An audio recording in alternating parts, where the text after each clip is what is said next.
Toda enfermedad tú llevaste al morir y por mí sufriste en silencio mi dolor, por mi rebelión azotado y herido, y por darme paz recibiste mi castigo.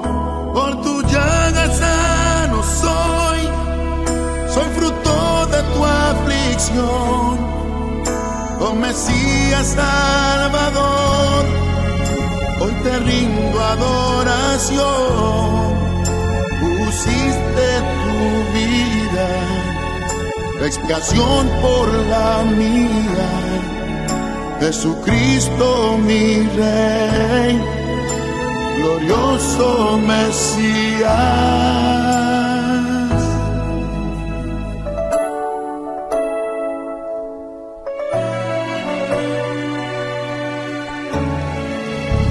Varón de dolores, fuiste desechado en todo quebranto, experimentado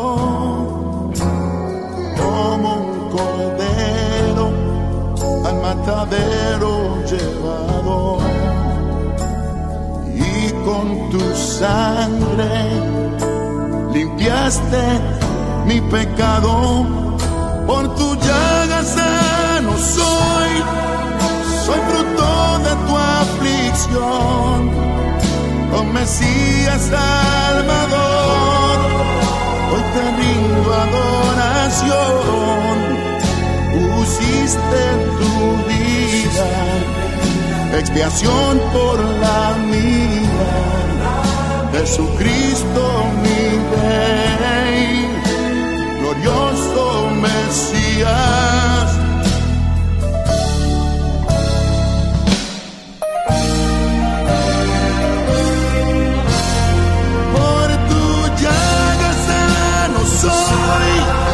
Soy fruto de tu aflicción, oh Mesías Salvador, hoy te rindo adoración. Pusiste tu vida, expiación por la mía. Jesucristo mi Rey, glorioso Mesías. Por tu llaga sano soy fruto de tu aflicción. Oh Mesías Salvador, hoy te rindo adoración. Pusiste tu vida, expiación por la mía. Jesucristo mi Rey, glorioso Mesías.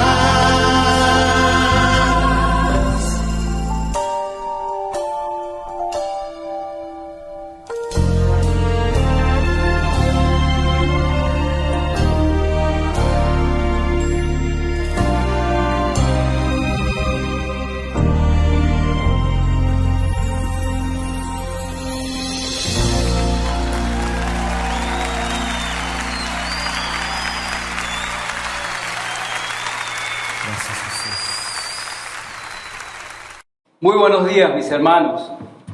El Todopoderoso Dios nos continúe bendiciendo.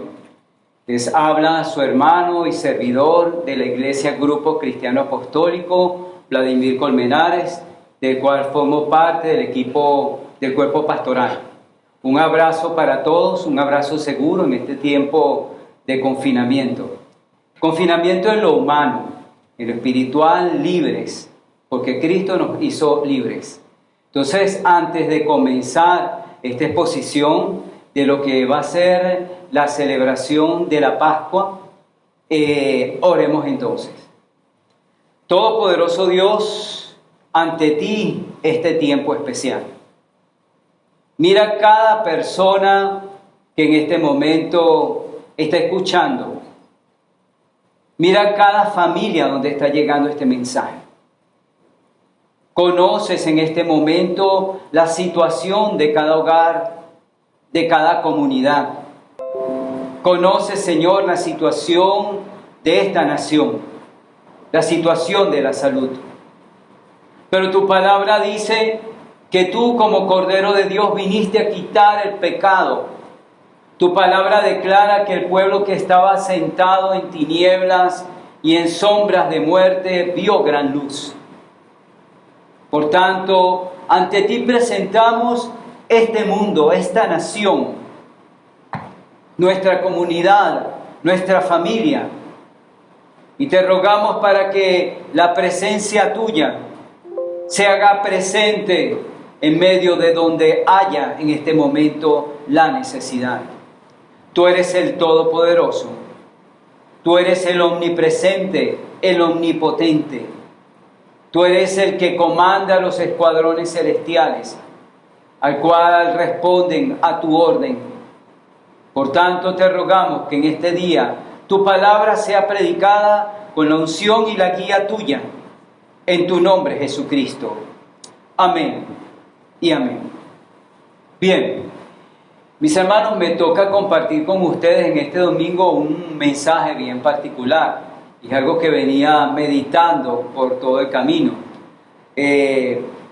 ¿Por qué? Porque los predicadores tenemos que hablar de tantos temas. Pero en el día de hoy me toca hablar de mi Salvador, de nuestro Salvador, Jesucristo. Porque celebramos la Pascua. Y como vamos a ir viendo a lo largo de toda esta exposición, Jesucristo es el Cordero que quita el pecado del mundo y que es nuestra Pascua. Pero bueno, hoy celebramos entonces la Pascua, que es la primera fiesta que celebramos, fiestas o celebraciones de estatuto perpetuo. ¿Qué dice la palabra con respecto a las celebraciones de estatuto perpetuo? Antes de entrar en tema, quiero explicarles un poquito el esquema de esta exposición. Voy a hablar un poquito del aspecto conceptual, como para que aquellos que nunca han visto una exposición con respecto a la Pascua bajo el punto de vista bíblico, tengan un asidero bíblico donde posteriormente puedan indagar. Aun cuando también les adelanto de que prédicas de todas estas festividades de estatuto perpetuo hay muchísimas. Yo les sugiero que se metan en Familias S.A. o que consulten con todos aquellos que han llevado las librerías virtuales de esta congregación y allí van a hallar abundante material como para que puedan investigar en profundidad. Bien, una segunda parte va a ser la parte espiritual. Recordemos que la palabra de Dios tiene que tener un impacto primeramente en nuestras vidas, porque la palabra dice que es viva y es eficaz. Por tanto, esta celebración tiene que tener un impacto en nuestras vidas también. Entonces, veremos una primera parte teórica y una segunda parte en lo espiritual. Amén. Entonces, ¿qué dice la palabra con respecto a estas festividades? Busquemos primeramente el libro de Levítico, que es la lectura obligada en el capítulo 23, a partir del versículo 4. Les enmarco el momento histórico y geográfico de esta lectura. Israel, la nación que a futuro va a ser Israel, que en este momento es un pueblo en cautividad en Egipto, va a ser liberada. Y Dios le da la siguiente declaración que proclama a través de Moisés. Desde el versículo 4 dice: estas son las fiestas solemnes. Y quiero que tomemos en cuenta cada una de las palabras que se utilizan, porque no son fiestas como las conocemos en este tiempo, donde la gente bebe, se alegra y trata de olvidarse del entorno. Estas son celebraciones solemnes. Dicen: Estas son las fiestas solemnes señaladas de Yahvé, las santas convocaciones que proclamaréis en sus tiempos señalados. En el primer mes, al atardecer del día 14 del mes, Pascua es de Yahvé. Y el día 15 de ese mes es la fiesta solemne de los panes sin levadura para Yahvé. 7 días comeréis pan sin levadura. El primer día tendréis santa convocación y no haréis ningún trabajo de servidumbre. Durante 7 días haréis acercar ante Yahvé ofrenda ígnea. El séptimo día habrá una santa convocación. No haréis ningún trabajo de servidumbre. Y el versículo 44 de ese mismo capítulo 23 dice: así promulgó Moisés a los hijos de Israel las fiestas solemnes señaladas de Yahvé o de Jehová. Depende de la versión que usted esté leyendo. Yo acabo de leer la versión de la Biblia textual. Ahora, quiero entrar un poquito en la parte conceptual. Aquí está hablando que son solemnidades de Dios, de Yahvé, de Jehová. Es decir, el que nos está convidando y el que nos está llamando a su presencia es Dios. No es que el hombre inventó una festividad. No, ese no es el caso. Aquí está hablando de que Dios declara una asamblea solemne que año tras año ha de cumplirse. Incluso declara el día y el mes. Dice, el día 14 del mes es Pascua.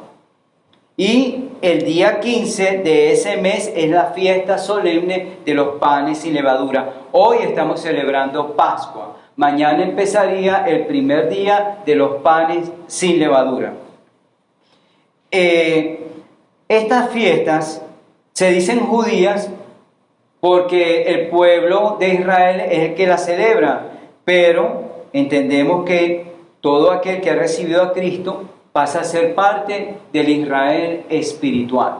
Y como todas estas celebraciones tienen un contexto donde Cristo está presente en todo momento, entonces por esa causa nosotros también honramos el nombre de Dios y celebramos esta fiesta, entendiendo que no estamos judaizando, entendiendo de que Dios las declara para reunir a su pueblo. Estas fiestas tienen dos divisiones. Hay las fiestas de primavera y están las fiestas de otoño. ¿Cuáles son las fiestas de primavera? La fiesta de la Pascua, que es la que estamos celebrando hoy, la fiesta de los panes sin levadura, que se celebra a partir de mañana, y la fiesta de las primicias, que será en los próximos meses. También está la fiesta de Pentecostés. Cada una de esas fiestas tiene que ver o es una prefiguración de la persona de Jesucristo. Por ejemplo, en la Pascua se anuncia la muerte de un cordero. En este caso se anuncia la muerte de Jesucristo por el pecado. En los panes sin levadura se anuncia la vida limpia y la sepultura de Jesús. Y en las primicias, la fiesta de las primicias, se anuncia la resurrección de Jesús. En la fiesta de Pentecostés se anuncia la venida del Espíritu Santo. Todas esas serían las fiestas de primavera. Las fiestas de otoño son 3. La fiesta de las trompetas, que anuncia el rapto de la iglesia. El día de expiación o el Yom Kippur, que es la segunda venida de Cristo, el perdón. Y la fiesta de los tabernáculos, que anuncia el milenio. Entonces vemos que unas fiestas anuncian lo que ya fue cumplido y otras anuncian lo que aún está por cumplirse. Estas fiestas se refieren también a un peregrinaje festivo. ¿Qué significa la palabra que utiliza Moisés cuando dice que va a celebrar con su pueblo a Jehová? La palabra que ellos utilizan, se lo deletreo, es M-O-E-D, Moed, en el hebreo Moed. ¿Qué significa esa palabra? Significa primero un tiempo fijo, significa un festival, significa convencionalmente un año. Significa que hay una asamblea porque se convoca para un fin específico y también es un lugar de reunión en un tiempo específico. Por tanto, vemos acá que año tras año la celebración la hace Dios para con su pueblo. ¿Qué significa todo esto? Estas fiestas nos hacen recordar constantemente quién es Jesucristo y quiénes somos nosotros. ¿Por qué lo hacen? Bueno, porque usted y yo vivimos en un solo ajetreo. Y en este tiempo de pandemia, en este tiempo donde hay cualquier cantidad de distracciones, es necesario que constantemente Cristo nos centre.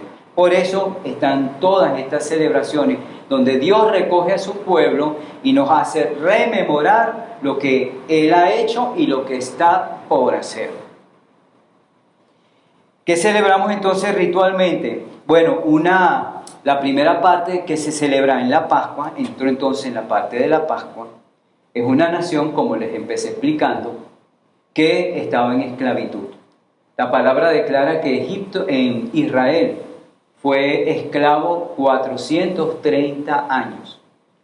Imagínese usted 430 años donde usted crece, se hace joven, tiene esposa o cónyuge, tiene hijos y sabe que van a ser esclavos. Y sabe que no van a salir de allí, porque viven en esclavitud. Porque sus antecesores fueron esclavos, usted es esclavo y los que vienen van a seguir siendo esclavos. O sea, ¿qué futuro hay? ¿Qué tipo de pensamiento puede haber en una nación que está en esa situación? Pero así se manifestó Dios a esa nación. Una nación oprimida, una nación sometida. Y en este caso, Dios envía aquellas 10 plagas de las que habla, en donde hay una noche terrible que declara el Éxodo, donde un ángel, que la palabra declara el ángel de la muerte, pasó de casa en casa. Veamos lo que dice la palabra. La lectura está en Éxodo, en el capítulo 12, a partir del versículo 11. Dice así: y lo comeréis así, ceñidos vuestros lomos, vuestro calzado en vuestros pies y vuestro bordón en vuestra mano, y lo comeréis apresuradamente. Es la Pascua de Jehová. Pues yo pasaré aquella noche por la tierra de Egipto, y heriré a todo primogénito en la tierra de Egipto, así de los hombres como de las bestias, y ejecutaré mis juicios en todos los dioses de Egipto. Yo Jehová. Escuchen bien los siguientes versículos, porque recordemos que todo esto apunta y es sombra y figura de lo que ha de venir. Estamos en el Éxodo y dice: y la sangre os será por señal en las casas donde vosotros estéis, y veré la sangre y pasaré de vosotros, y no habrá en vosotros plaga de mortandad cuando hiera la tierra de Egipto. Y este día os será en memoria, y lo celebraréis como fiesta solemne para Jehová durante vuestras generaciones, por estatuto perpetuo lo celebraréis. Versículo 29 dice: y aconteció que a la medianoche Jehová hirió a todo primogénito en la tierra de Egipto, desde el primogénito de Faraón, que se sentaba sobre su trono, hasta el primogénito del cautivo que estaba en la cárcel, y todo primogénito de los animales. Y se levantó aquella noche Faraón, él y todos sus siervos y todos los egipcios, y hubo un gran clamor en Egipto, porque no había casa donde no hubiese un muerto. E hizo llamar a Moisés y a Aarón de noche y les dijo: salid de en medio de mi pueblo vosotros y los hijos de Israel, e id, servid a Jehová como habéis dicho. Versículo 2, capítulo 12, versículo 21. Y Moisés convocó a todos los ancianos de Israel y les dijo: sacad y tomaos corderos por vuestras familias, y sacrificad la Pascua, y tomad un manojo de hisopo, y mojadlo en la sangre que estará en un lebrillo, y untad el dintel y los 2 postes con la sangre que estará en el lebrillo. Y ninguno de vosotros salga de las puertas de su casa hasta la mañana, porque Jehová pasará hiriendo a los egipcios, y cuando vea la sangre en el dintel y en los 2 postes, pasará Jehová aquella puerta y no dejará entrar al heridor en vuestras casas. Guardaréis esto por estatuto para vosotros y para vuestros hijos para siempre. Y cuando entréis en la tierra que Jehová os dará, como prometió, guardaréis este rito. Y cuando os dijeren vuestros hijos, ¿qué es este rito? Vosotros responderéis, es la víctima de la Pascua de Jehová, el cual pasó por encima de las casas de los hijos de Israel en Egipto, cuando hirió a los egipcios y libró nuestras casas. Entonces el pueblo se inclinó y adoró. Esta lectura es una lectura, si se quiere, escalofriante, porque actualmente en esta pandemia hemos visto muchas personas morir, en muchas casas, en muchas familias. Y realmente la incertidumbre del contagio es algo que a todos nos tiene quizá en jaque. Pero el punto aquí está de que en esta lectura, quien provoca la muerte es Dios. Y dice que la señal para que el ángel de la muerte no tocara las casas, como lo dice el versículo 13 del capítulo 12, dice, la sangre os será por señal en la casa donde vosotros estéis, y veré la sangre, y pasaré de vosotros, y no habrá plaga de mortandad cuando hiera la tierra de Egipto. Sombras y figuras, porque eso apunta a aquel Jesús que presenta a Juan el Bautista, he aquí el Cordero de Dios que quita el pecado del mundo. Es decir, aquel que nos cubre con su sangre. Aquel que hace que el ángel de la muerte, cuando ve nuestra alma, se da cuenta que esta alma está pintada espiritualmente. Ojo, no me malinterprete, pintada en lo espiritual, perdonada, limpiada. Porque Dios reconoce quiénes son sus hijos a través del perdón obtenido en Jesucristo. Y aquí está hablando cuando hiera la tierra de Egipto, sobre nosotros esa plaga de mortandad pasa. Por eso todo aquel que recibe a Cristo, dice el Evangelio de Juan, que ha pasado ¿de qué? De muerte a vida. En lo espiritual, ¿qué podemos hacer? Quisiera, antes de pasar al punto, acá habla de que comeréis apresuradamente la Pascua de Jehová. Eso me llama la atención, porque me recuerda al momento en que Lot es sacado de Sodoma. Y dice que prácticamente lo sacaron, pero en guinda, a él y a la esposa. Y lo estaban apresurando el día anterior y no salían. Y a última hora los ángeles lo sacaron. Acá igualmente lo sacaron. Dice, comeréis apresuradamente. ¿Por qué? Porque venía destrucción.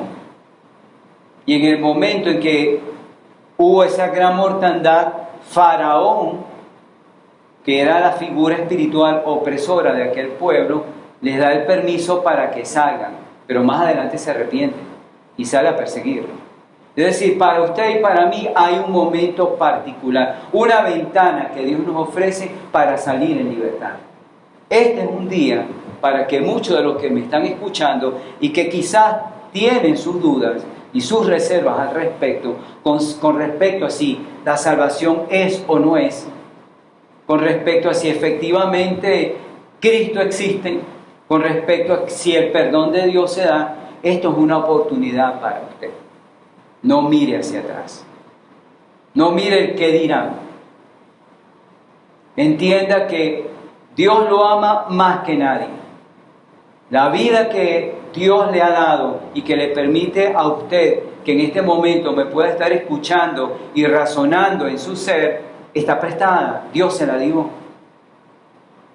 Entonces, seamos agradecidos y entreguémosle al dador de la vida lo que nos ha dado, nuestra vida, que al fin y al cabo de Él depende. Amén. Bien, ¿qué más celebramos entonces en lo espiritual en esta Pascua? Bueno, celebramos que, como les dije ahorita, en el Evangelio de Juan, dice la palabra, en el capítulo 1, en el versículo 29 y en el versículo 36, dice así, capítulo 1 del Evangelio de Juan, versículo 29. El siguiente día vio Juan, y este Juan es Juan el Bautista, a Jesús que venía a él, se iba a bautizar. Y dijo, he aquí el Cordero de Dios que quita el pecado del mundo. ¿Se recuerdan lo que en el Éxodo acabamos de leer? ¿Qué fue lo que se sacrificó? Un cordero, ¿verdad? Sin mancha.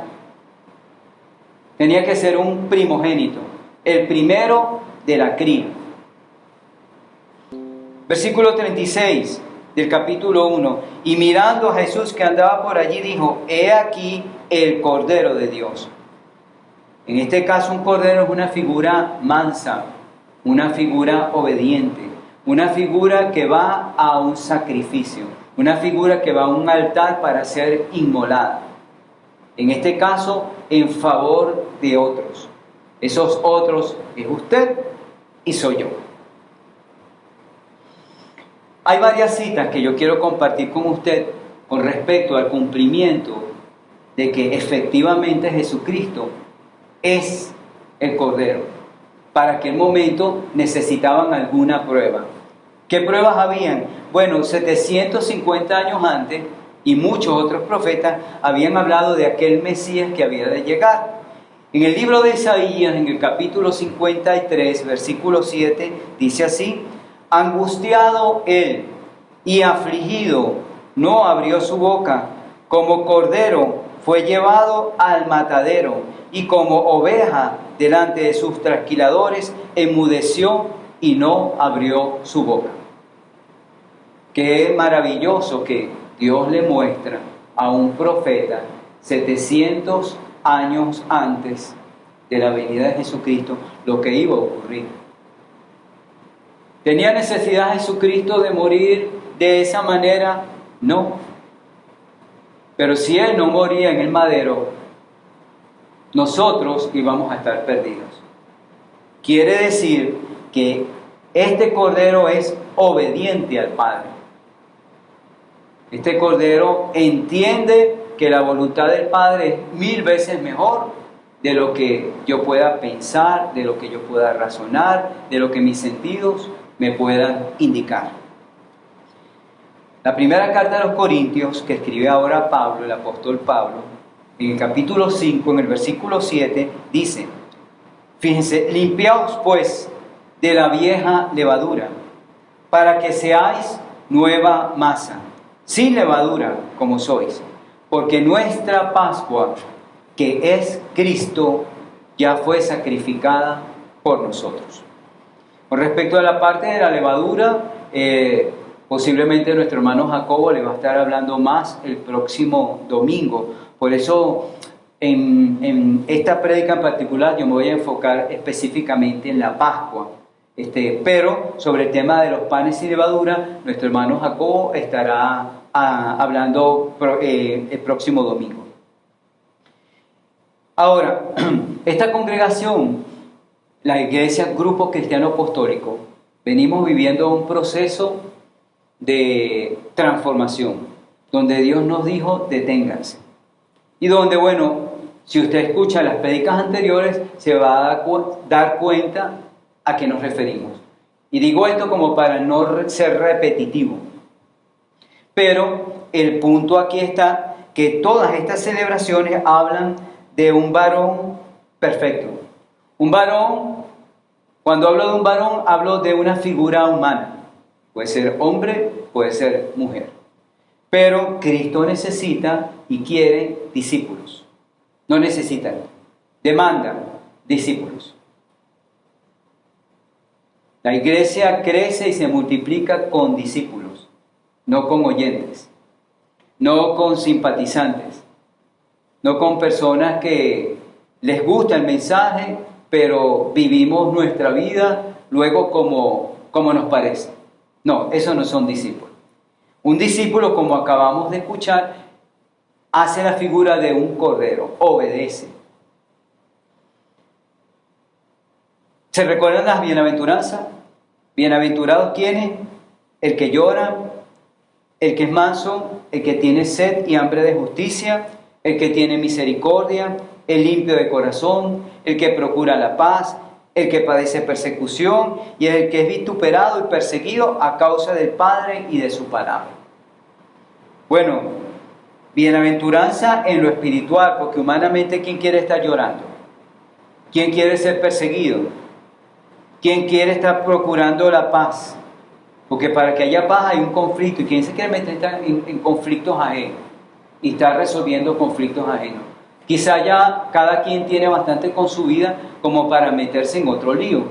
Pero la palabra de Dios nos dice bienaventurados. Es decir, las bienaventuranzas que Jesucristo habla en aquel sermón, hablan de un carácter, de un hombre y de una mujer que entendieron que Jesucristo nos salvó, nos rescató y que busca en nosotros perfilar y dar a luz su carácter, el carácter de Él, el carácter de Cristo.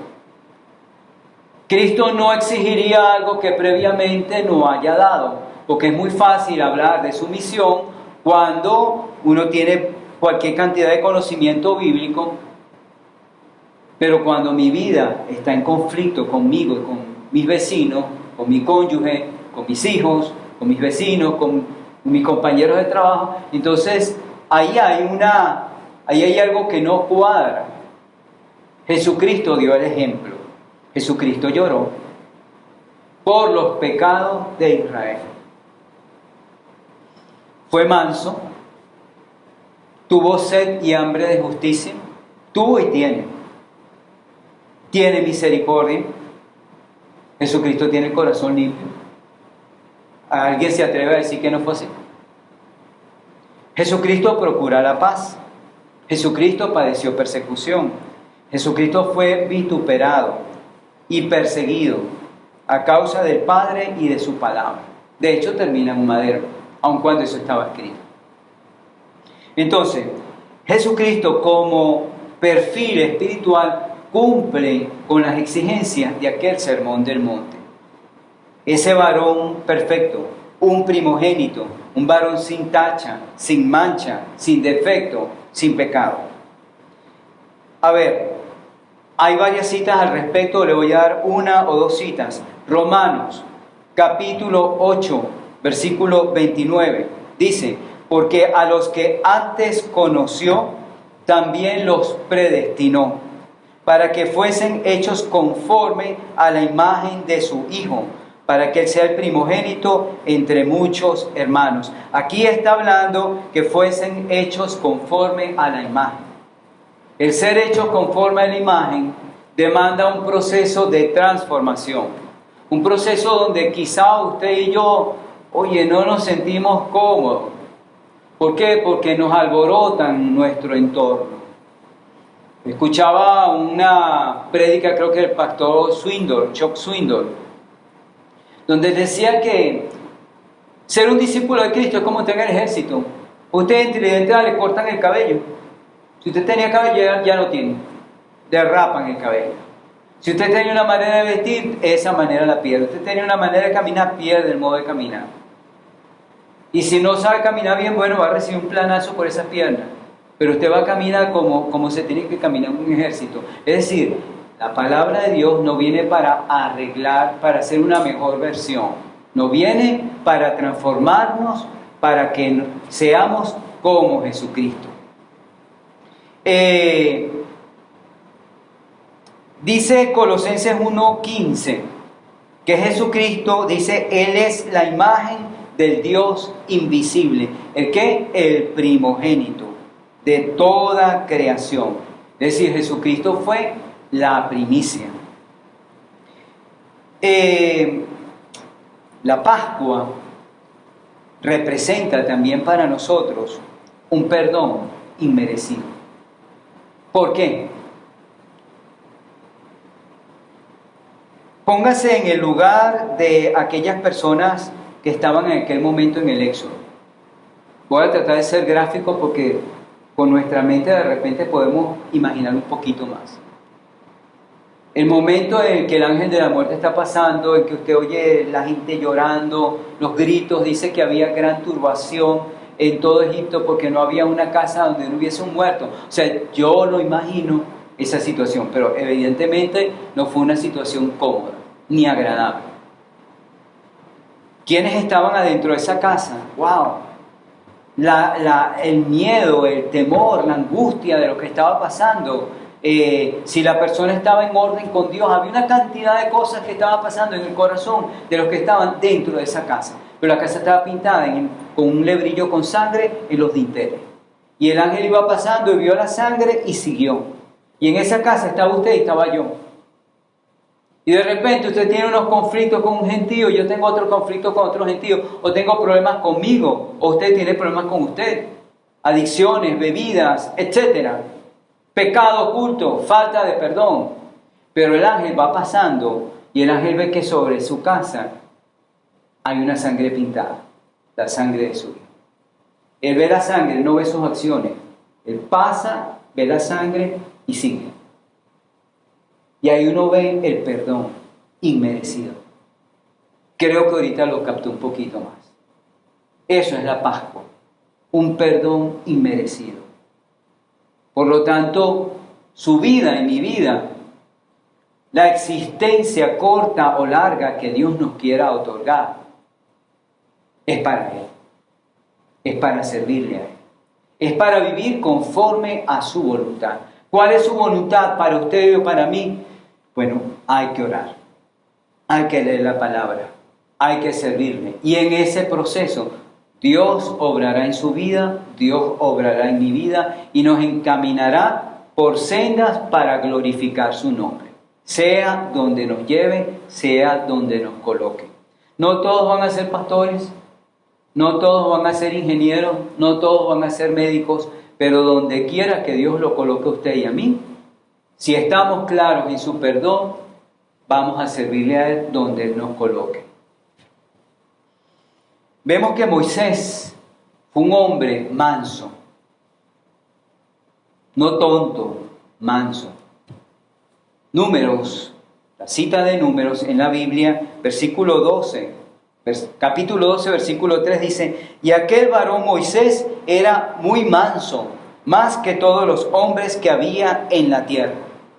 Habla de un hombre que le tocó dirigir un éxodo, una evacuación, como una ciudad de Caracas, que hay que llevar rumbo a Guárico, rumbo, no sé, a Apure, rumbo al estado de Bolívar, a pie. Usted sabe el carácter que hay que tener, la gracia para mover un gentío cuando que cada quien tiene su propia opinión, cuando que todo el mundo sabe cómo es que hay que hacer las cosas. Y para poner de acuerdo a todo el mundo. Bueno, Moisés dice que era un hombre el más manso que había sobre la tierra. Pero era manso a las órdenes de Dios. Pero Dios le daba a él la autoridad para dirigir un pueblo que estaba constantemente en rebeldía. Sin embargo, para ese tipo de personas hay una bendición y una bienaventuranza. El Salmo 37:11 dice: pero los mansos de la tierra, escuche bien, pero los mansos heredarán la tierra y se recrearán con abundancia de paz. Ahora, no piense que van a heredar esta tierra, no, porque esta tierra pronto ha de pasar. Dice que cielo y tierra pasarán, pero su palabra no pasará. Es decir, esta tierra va a pasar, tal como la conocemos. Vendrá un cielo nuevo y una tierra nueva. Pero esa tierra nueva va a ser heredada por los mansos. ¿Se dan cuenta que yo estoy haciendo una presentación de la Pascua, una celebración de estatuto perpetuo, pero me estoy enfocando en las características de Cristo y de cómo Jesucristo utiliza a aquellos siervos que tienen sus características. En este caso estoy hablando de Moisés.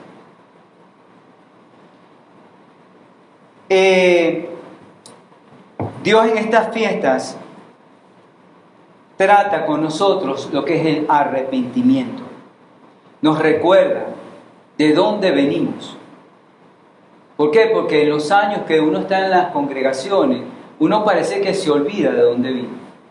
Y uno tiende a vivir en un contexto bíblico donde mira de manera inmisericordia al necesitado, ¿saben?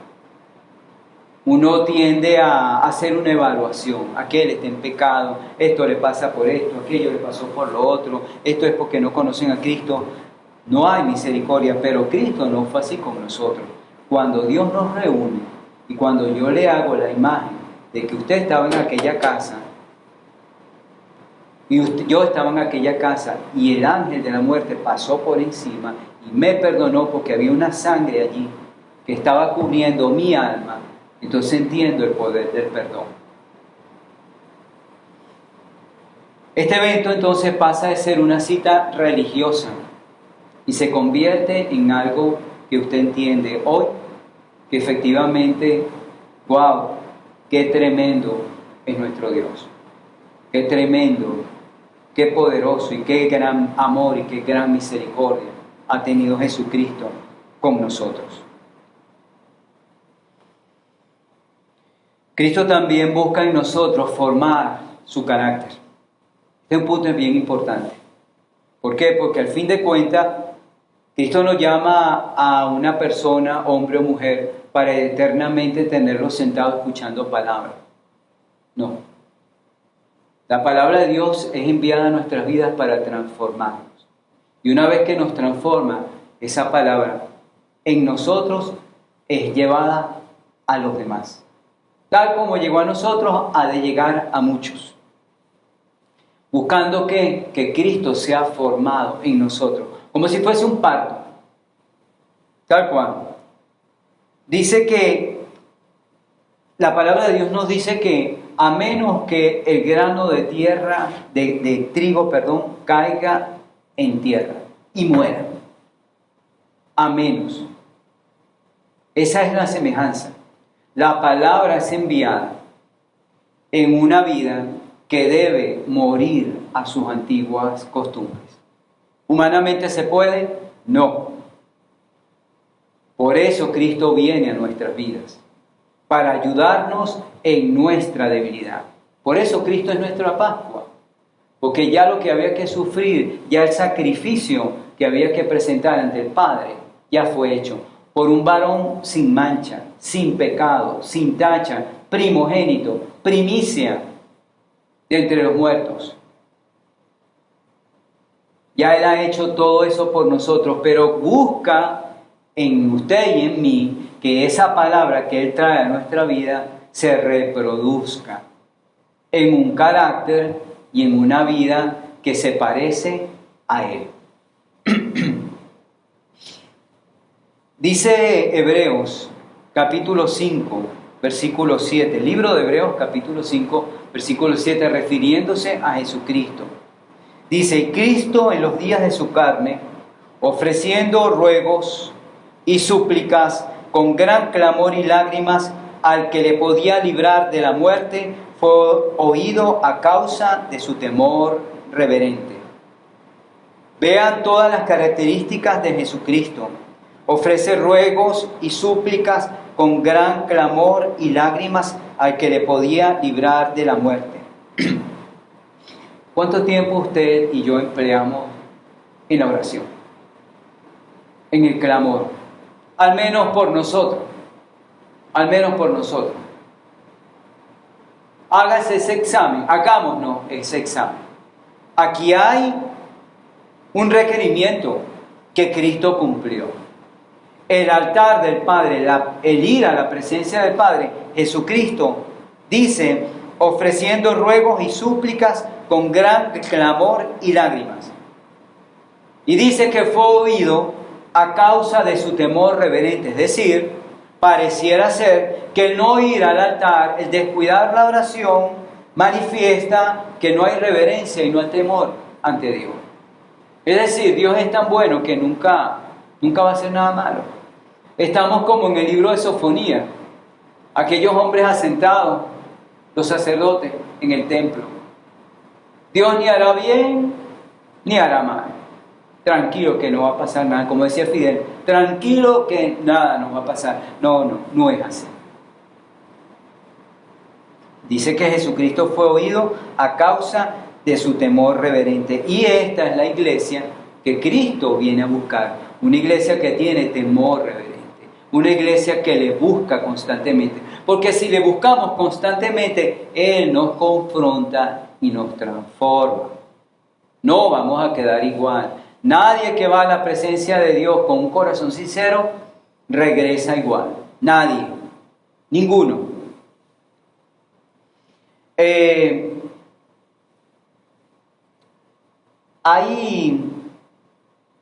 este tiempo hay una cantidad de situaciones que se está viviendo a nivel nacional, que es lo que he venido hablando. La palabra de Dios que acabo de predicar nos acaba de enseñar que el ángel de la muerte dio una señal en cada casa y pasó por alto. Y la palabra de Dios también nos dice que Cristo pasó por alto nuestros pecados pasados. Hubo una Pascua para nosotros, en el momento en que fuimos perdonados. Dice, pasó por alto nuestros pecados pasados. Esa casa, que en el hebreo se llama Sukkot, y de donde viene la fiesta de los tabernáculos, pronto ha de ser deshecha. Nuestra vida es corta. Pero esta vida recibió perdón. Ese Cordero de Dios que quita el pecado del mundo, cubrió, si lo ven mejor, cubrió. Bíblicamente es expiar. Tomó la culpa que yo tenía y la cargó sobre él. Mi culpa fue quitada. Él la cargó. No es que no hubo pago para esa culpa. Claro que hubo pago. Él sufrió la consecuencia de mi maldad. Pero Él me liberó a mí y me pintó con su sangre para que cuando la muerte viene a mi vida ya no me puede tocar porque ya pasé de muerte. Ahora estoy en vida delante de Cristo. Por eso Pablo dice, el vivir es Cristo y el morir es ganancia. Porque ya el cristiano, el discípulo de Cristo, entiende que nuestra existencia tiene otra visión. Esto celebramos en la Pascua. El perdón. El que nuestra vida haya sido perdonada. El que la muerte haya pasado por encima de nosotros gracias a un nombre que es sobre todo nombre que ha sido invocado sobre nosotros. Y que puede ser invocado sobre usted si no ha recibido a Cristo como Señor y como Salvador. Su sufrimiento, el sufrimiento de Cristo, tuvo en mi vida y en muchos de los que me están escuchando un efecto sanador, restaurador, liberador, porque nuestros oídos fueron destapados y entendimos nuestro estado espiritual y dijimos, ¿qué estamos haciendo? Y nos arrepentimos y entendimos, Señor, heme aquí, entiendo que he pecado contra ti. No lo había visto. Entiendo que mi vida ha sido vana. Entiendo que te he ignorado. Pero si hay oportunidad para mí, aquí estoy, perdóname. Yo te recibo como mi Señor, como mi soberano, como mi único Salvador. Ven a mi vida, ayúdame. Y muchos fuimos restaurados. Nuestra vida cambió. En este tiempo de Pascua y al mismo tiempo de pandemia, yo hablo a una iglesia convertida a Cristo y hablo a una población que solo el Padre sabrá quiénes son y en dónde están. Pero para ambos el llamado es el mismo. Reconozcamos a Jesucristo como Señor y como Salvador en cada uno de nuestros actos. Jesucristo fue un varón de dolores, experimentado en quebranto, pero que venció a la muerte y que hoy está a la derecha del Padre. Para todo aquel que recibe a Cristo hay un final glorioso. Hay una esperanza de resurrección. Esto no es todo. Muchos están partiendo en este tiempo de la tierra, muchos sin Cristo, tristemente, pero otros en paz, porque han recibido a Cristo y vivieron sus vidas en orden con Cristo. Entonces, mi llamado en este día de celebración de la Pascua es que recordemos que Jesucristo ya murió por nosotros. Tenemos esperanza en Cristo. Cristo resucitó. Cristo venció a la muerte. Cristo perdonó al pecador. Usted se siente pecador, busque en Él el perdón. Usted siente que su vida no tiene sentido, busque a aquel que le puede dar sentido. Se siente deprimido, Cristo puede volver a su vida, una vida donde la razón, la luz de Él puede iluminar todas esas áreas oscuras que lo están llevando a pensar cosas que no deben. Busquemos a Cristo, a nuestro Cordero, a nuestro Salvador.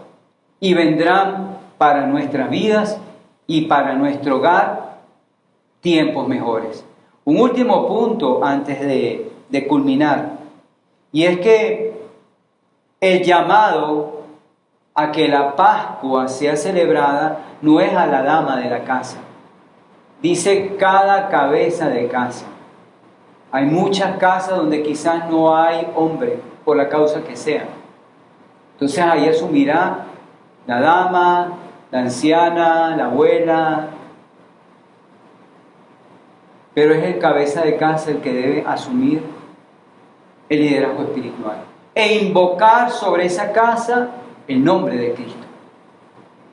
No le estoy diciendo que salga y diga en esta casa yo invoco el nombre de Cristo, porque tendemos a ser literal, muy rituales, a manera de talismán. No. El nombre de Cristo va a ser invocado sobre su casa y sobre la mía si usted vive a la manera de Cristo. En su debilidad, Señor, heme aquí. Ayúdame. Ayuda a mi cónyuge. Ayuda a mis familiares. Ayuda a mis hijos. Ten misericordia de mí. Dame sabiduría. Dame el dominio propio. Dame la gracia que necesito para que cuando venga el momento de la prueba, yo sepa cómo conducirme. Yo entienda que debo vivir bajo tu línea. Y entonces comenzará a nacer la vida y la luz en esa casa. De esa manera, no de otra. Amén. Entonces, quiero despedirme con estas palabras, mis hermanos. Les comparto que ha sido un placer compartir con ustedes este tiempo y más aún de hablar de nuestro Señor y Salvador. Tengamos este tiempos de intercesión, no nos descuidemos, clamemos al Altísimo en todo momento, no nos turbemos por lo que nuestros sentidos perciban o vean, por las informaciones que nos lleguen. Recordemos que el Apocalipsis está lleno de presagios, de señales que preceden a la venida de nuestro Salvador y es necesario que se cumplan. Pero para aquel que ha sido limpiado por la sangre del Cordero, entendamos que hay otro final. Entendamos que hay una resurrección de gloria. Pongamos allí nuestra esperanza. Amén. Padre, gracias por este tiempo. Bendito eres, Señor. Bendito eres por tu misericordia. Yo te ruego, oh Dios Todopoderoso, que aquellos que en este momento puedan estar angustiados, oprimidos, temerosos, tu palabra de vida pueda venir a ellos y pueda otorgarles gozo, pueda otorgarles entendimiento. Te ruego, Padre Celestial, para que tu Santo Espíritu llegue a cada hogar, que así como en aquella noche terrible del Éxodo, aquel ángel de la muerte hizo estragos en aquella nación de Egipto, igualmente aquel ángel, por orden tuya, Señor, pasó por alto donde la sangre del Cordero estaba pintada. Te ruego para que en cada hogar donde tu nombre es invocado, donde tu nombre es respetado, donde tu nombre es temido, oh Padre, pasa por alto, como dice tu palabra, que tú nos guardarás aún de la pestilencia que en medio del día se arrastra. Guárdanos, Señor, en este tiempo de toda especie de mal. Y permítenos, Señor, alumbrar en todo momento y en todo lugar, con tu característica, con tu carácter, bajo la luz, Señor, de aquel sermón del monte, bajo las características de aquella iglesia que tú describes en ese sermón, que se aflige por lo que le rodea, pero que se goza en tu presencia. Te lo pido, Padre, en tu nombre, y te ruego que tu palabra no caiga, Señor, y se pierda, sino que antes bien sea prosperada en aquello para lo cual tú la hayas enviado. En tu nombre, Jesucristo. Amén y amén. Muchas gracias, mis hermanos. Dios entonces nos continúe bendiciendo y será hasta la próxima. Gracias, Cordero fiel.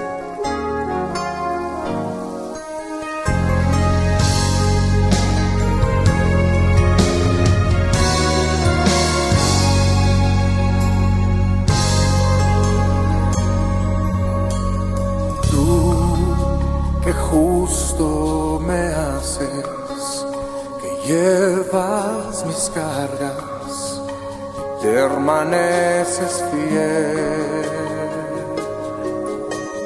Tú que cubres mi vida de amor y justicia, oh Cordero fiel. Tú, Cordero de Dios, llevaste en ti todo mi dolor. Tú rasgaste al morir el velo que ayer me separó de ti.